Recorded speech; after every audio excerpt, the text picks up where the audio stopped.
Mr. President, the 61st President of the Institute of Chartered Accountants of Nigeria, all council members here present, and of course, our very distinguished guest, the President of IFAC, colleagues, ladies and gentlemen, please permit me to also, as they say, stand on existing protocols.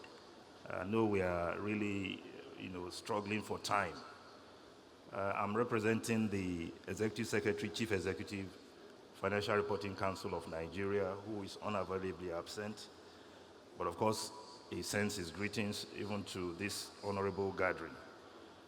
I'll just quickly, I have a prepared paper given to me, where you are doing, as someone representing, it would have been nice to go through by reading, but then I'll try and do a summary of the paper so that we can also save some time. Essentially, in terms of the topic that we are talking about, ethical leadership, strengthening professional accountants for economic transformation.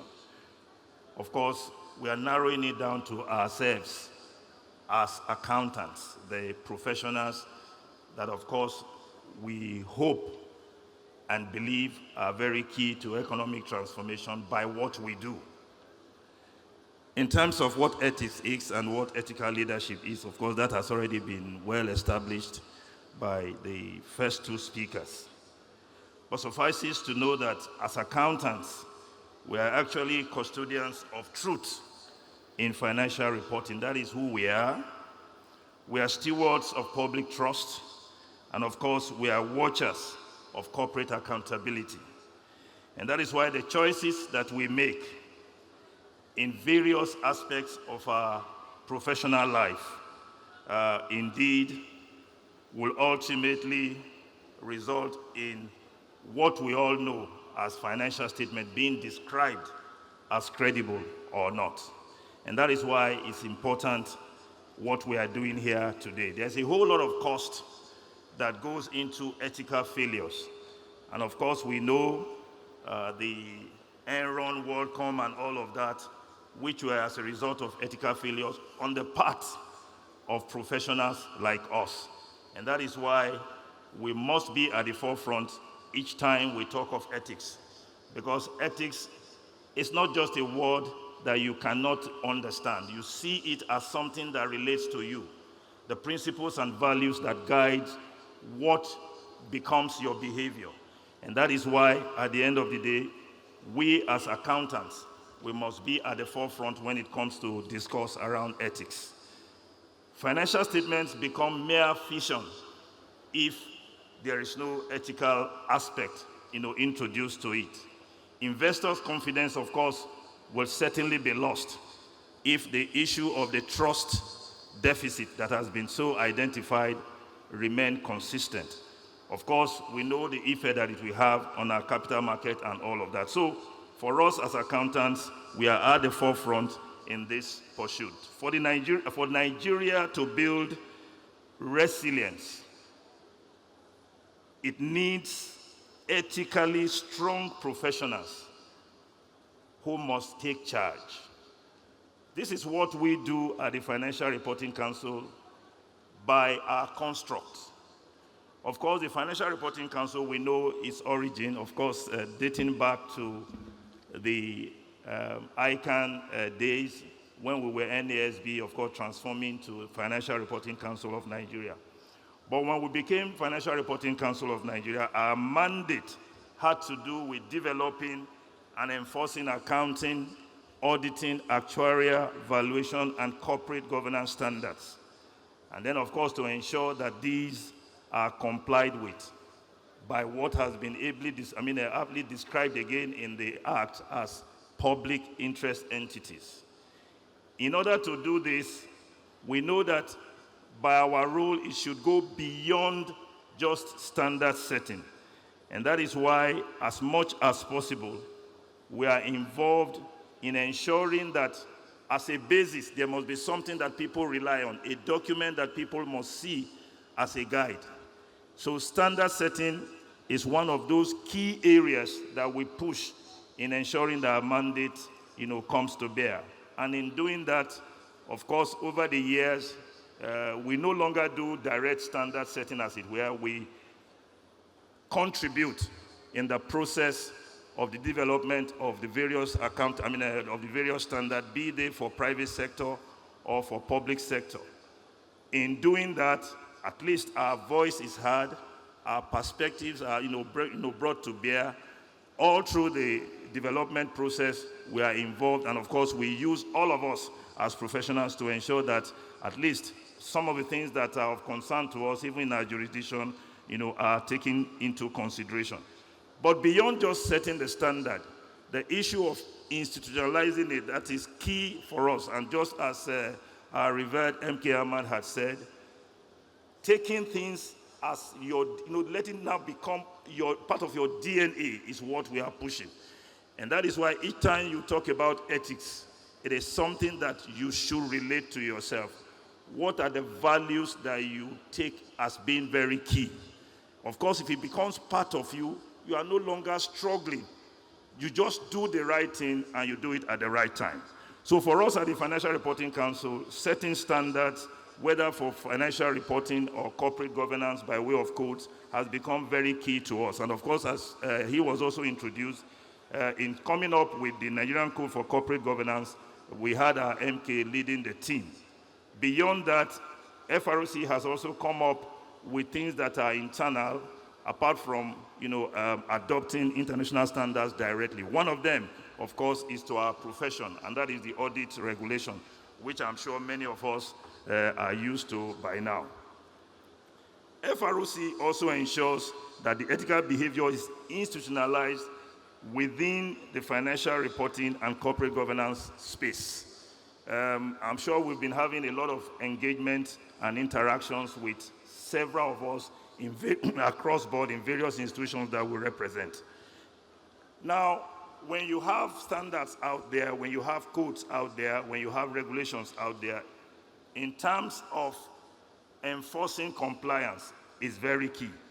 And so one of the ways that we have ensured that the ethical leadership that we are talking about here is imbibed, and of course somebody is out there being a watchdog, as it were, is that we carry out some investigations through compliance monitoring, and of course through engaging those that are applying those standards that are out there and discipline them when the need arises. That is what we do through some of our directorates. Of course, major among them is the Directorate of Inspections and Monitoring.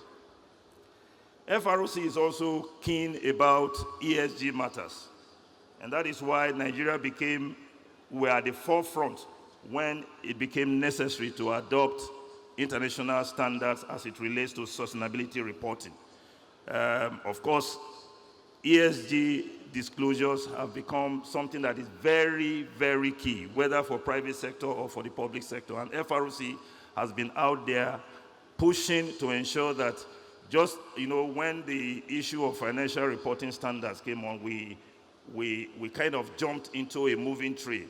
But in this instance, on sustainability reporting issues, of course, our interface with the International Sustainability Standards Board has been from the very, very beginning. And so Nigeria is at the forefront when it comes to sustainability reporting, because we have taken it up right from the beginning. And of course, we have become a model across the African continent as one of those that took that very serious. Another area of concern, which of course is also pushing towards ethical leadership, is our interest in public sector reforms. Over the years, we know the transitioning that had happened in the public sector, especially from cash-based accounting to now the accrual-based accounting as a result of the adoption of IPSAS across board. But as an addition to that, just like we have the Nigerian Code of Corporate Governance for private sector, the Financial Reporting Council, using the technical working group, of course, which has able M.K. Ahmad as one of the members, and I dare say our revered institute is well represented on that technical working group. We are coming up with a code for public sector. It's a very tough terrain, but we are pushing, because we believe that each time we are talking about behavior, change in behavior, I believe the best place, in fact, the main focus should actually be in the public sector space. And that is why we are hoping that very soon the Public Sector Governance Code will actually become another document that will be of ready reference in our ecosystem. Attached to that, closely attached to that, is also our interest even in the not-for-profit sector, which is very, very key. Now, because of our time, by way of issues that are emerging from the Financial Reporting Council's end, the codes are coming out, but there is a sector that we have taken very keen interest on, and that is the SME space. I'm sure in terms of statistics, whether you are looking at their contribution to GDP, whether you are looking at their contribution to employment, the SME is a space that should not be ignored. And that is why there is a deliberate move by the Financial Reporting Council to support for developmental purpose the growth of the SME, subsector. And this is through engagement, and engagement, not only in the financial reporting, but also in the corporate governance. Because currently, I'm sure many of us don't know, we have what we call the SME the SME Corporate Governance Guideline. It's a document that has been issued. We are interested in collaboration, which of course, not only with the Nigerian space, but also across the regional and global space. Global regulators and sub-regional regulators, we are interfacing with them at a very high level. I'm sure one of the introductions that we had was that the Chief Executive of Financial Reporting Council is currently the UNTAD ISA's chairman, and of course in the 42nd, the 41st or 42nd edition of UNTAD ISA's in Geneva, he will be the one running that meeting. And that is part of the collaboration that we've been able to do outside of this environment. As I close, reading straight from the Executive Secretary's presentation, he said, colleagues, ethical leadership is not just a slogan, it is a practice and it requires courage. We must accept that the price of short-term gain achieved through compromised ethics is higher than any immediate benefit. To build resilient and aligned reforms with our national development goals, we must anchor reforms in ethical practice. The FRC is committed to working with stakeholders to deepen ethical leadership across Nigeria. But the Council cannot do this alone. It requires every accountant, every board member, every financier, every policymaker to make daily choices that reflect integrity and to hold one another accountable. I want to remind us that ethics is not a soft issue. It is a hard driver of development. Ethical leadership is not a constraint on progress. We must align our economic reforms with moral reforms. Resilience without ethics is hollow. Reforms without integrity will collapse under the weight of distrust. Let us therefore leave this conference renewed in our commitment to lead not only with skills, but with character. To build not only wealth, but trust. And to transform our country not only with reforms, but with values. Thank you very much.